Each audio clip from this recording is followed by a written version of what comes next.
to make sure we're making good use of everybody's time. And my name is Teresa Kittridge. I'm the founder of 100 Rural Women, and I'm just trying to welcome everybody this morning. I'm really excited about this webinar because I'm excited to learn more about this program and about what Chris is doing with his work and all the amazing women that we're going to hear from today. So we are 100 Rural Women. This is our breakfast series, our webinar series, which is something we launched during COVID to figure out what the heck are we going to do in COVID. How can we connect with women? How can we lift up women? So that's how this webinar series really started, and it's been really successful, and we are really thankful that we get to highlight incredible rural women really doing some amazing things in rural. So welcome. We are an organization that is really about creating connections and inspiring leadership. And we do that in a variety of ways. You know, mainly we try to figure out where we can better connect with women, where we can find better support networks for women, and identifying pathways and opportunities for women to serve and strive for more decision-making leadership roles.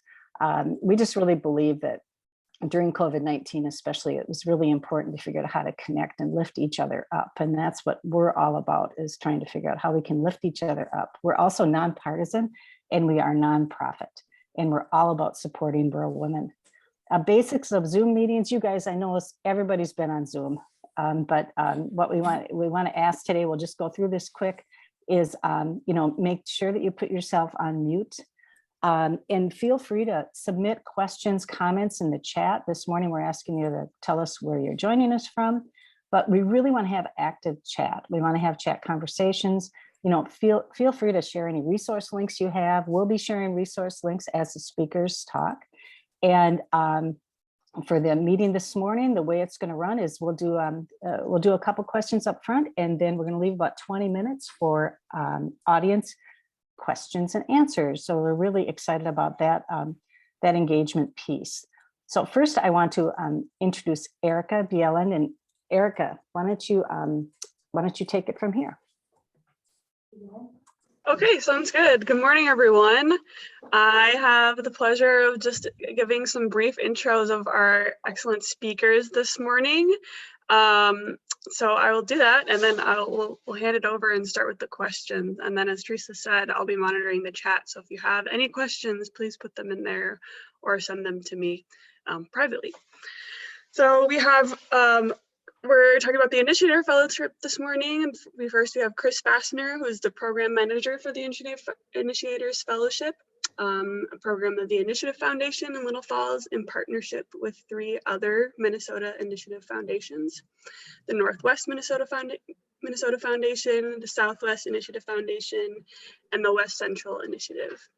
In his 16-year tenure with the Initiative Foundation, he has managed a variety of programs, including the Youth Philanthropy Program, the Foundation's multi-year AmeriCorps program, and numerous nonprofit capacity building programs, and now the fellowship.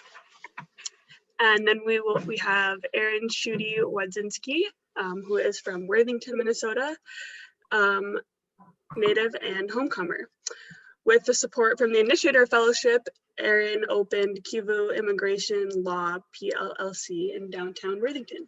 She represents non-citizens in immigration court and assists individuals and families with asylum, family-based petitions, green card applications, naturalization and citizenship, and other immigration-related legal needs.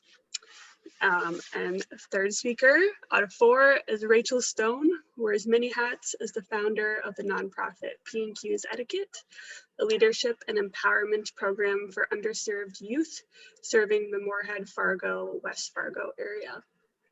While working for both Fargo and Moorhead public schools for several years, she identified many needs specifically around disadvantaged and students of color. So she sets out to be part of that solution. And finally, we have Anne O'Keefe-Jackson, who is an enrolled member of the Lower Sioux Indian community. And in addition to being the 2020-2021 Initiators Fellow, she is a human resource director for Jackpot Junction Casino. She lives with her husband, 3 children, and their 3 dogs on the reservation in Minnesota. So I will turn it back, I think, to Teresa to facilitate the rest of the questions, and we'll have our speakers tell more about their stories and themselves. And thanks, Erica. And Erica is on the board of 100 Rural Women, and we're very pleased to have Erica, and was an AmeriCorps Vista with Chris. So we have a lot of connections here. Also, I want to introduce Terry Foley, our board chair, is with us this morning, and Hannah Harper, who is a new intern with 100 Rural Women. Hannah, can you just introduce yourself quick and tell us what you're doing in school? Hello, everyone. My name is Hannah Harper. I am a current junior here at Winona State University. I am a majoring in communication studies with a minor in political science. And yes, I just started my internship here in May, so I'm excited to be here today. Lovely. And I don't know that we had any. We're just in between semesters, so I don't know that we have any other interns with us this morning. But welcome, Hannah. So how we want to kick off this morning is I'm going to have Chris Fastner. If you can tell us a little bit about the program and a little history and information about how people can participate, that would be wonderful. Chris. Sure. Thanks, Teresa. Good to see you and Erica as always. And good morning, everybody. I appreciate the invitation to be here this morning. I'm a big supporter and fan of the work you're doing, and it's my true honor to be here. So yes, I'm Chris Fastner. I'm the program manager for the Initiators Fellowship. As Erica mentioned, it's a program that was created by the Initiative Foundation serving central Minnesota, but we're really excited that it's now a partnership with 3 of our sister Minnesota Initiative Foundations, Southwest, Northwest, and West Central.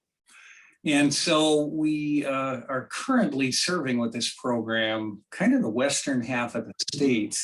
I'll tell you more about that in a minute, but I'm here today only to sort of introduce the program, provide some context, answer questions. Really the main attraction is to hear from 3 amazing rural women who will follow me momentarily and who are currently part of the fellowship.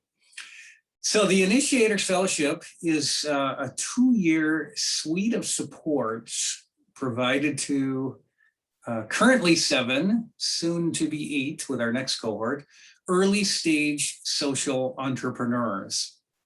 Fellows receive, like I said, a variety of supports, a $30,000 annual stipend intended to give them the bandwidth to focus on developing their social enterprises and their leadership. They get expert business, leadership, and social justice training, mentorship and coaching, and connection to kind of the vast Minnesota Initiative Foundation network. The program is open to applicants who are living, working, and serving, like all 3 of those things, the 53 county, 6 Native Nation region that the Initiative Foundation, Central Minnesota, Southwest Initiative Foundation, Northwest Minnesota Foundation, and West Central Initiative serve. So it's our collective 53 county region, 2/3 of greater Minnesota at this point in time. If you're unfamiliar with the term social enterprise, it's kind of a broad category of businesses, and it combines the nonprofit sector's focus on mission with the for-profit sector's focus on, profit. So social enterprises have both purpose and profit motives. They can be traditional businesses or nonprofits, or a relatively new structure called a public benefit corporation. Ian, Erin, and Rachel will talk about their individual social enterprises in a little bit here, so you'll get a sense for kind of the scope of what social enterprises can entail. The program, the Initiators Fellowship, was created, in my mind, like all Minnesota Initiative Foundation programs, to help greater Minnesota communities prosper.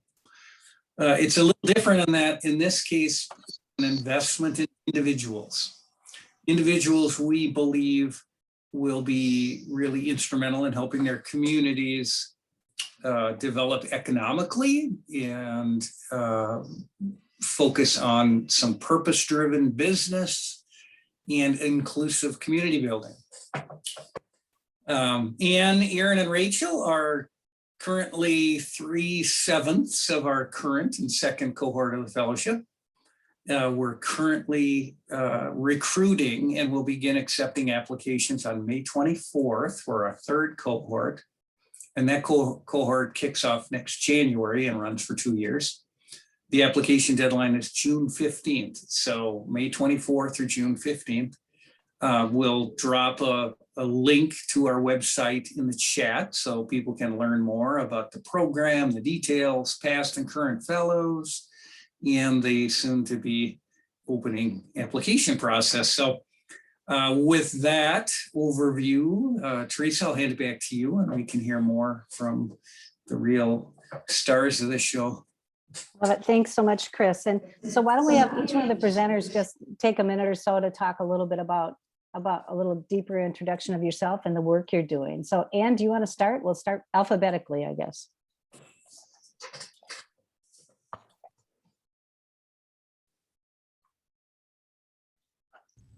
There we go. Thank you. Hitting the wrong unmute button. Good morning, everybody. I need to work on my introduction. I apologize. That's more of my work, what I do outside of my social business. But Minnesota Arts is actually my nonprofit that I founded to work and assist Native artists. So we have a little bus and we've just kind of started out, but we're working on trying to bring resources to communities. And especially different traditional Native supplies that they're not able to access commercially.